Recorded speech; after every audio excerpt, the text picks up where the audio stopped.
That's an interesting question. I think the answer is both. I learned this at the Hebrew University way back in about 1970. The Hebrew mind grasps a totality. It thinks in broad terms. It's not as hair splitting as sometimes we can be. So there is a sense in which Jesus has gotten the authority, been given the authority to rule. That's what it says.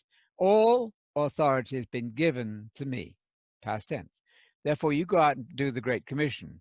But it also says in Hebrews, you made him a little lower than the angels, talking of Messiah, yet you crowned him with glory and honor and put everything under his feet. Now, when God put everything under his feet, he left nothing outside. However, here's the answer to the question. At the present time, we do not yet see everything put under him. So we're waiting for it. If you want to use legal terms, you can say that de jure, J-U-R-E, legally speaking, Jesus is in charge of everything.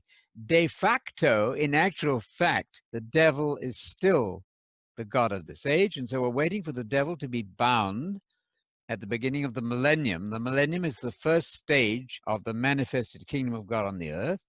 When that happens, then Jesus will take over. The devil will be bound so that he cannot any longer deceive the world.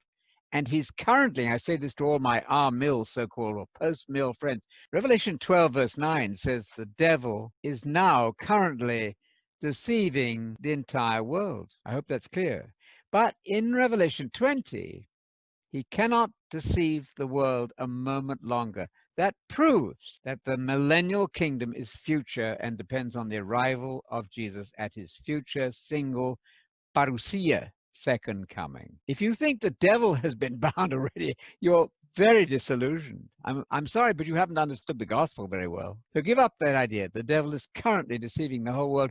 1 John 5:18, another verse for your notes there, that the whole world is lying in the power of the evil one. That's pretty much blanket coverage. But in the millennium, the 1,000-year reign, which is the first stage of the future kingdom, that devil will no longer be able to deceive the whole world. Our millennialism, following Augustine, who was really quite spaced out on this subject, is really a disaster. So give up our mill, give up post-mill, and go with classical premillennialism, and you'll feel much better for it, I think.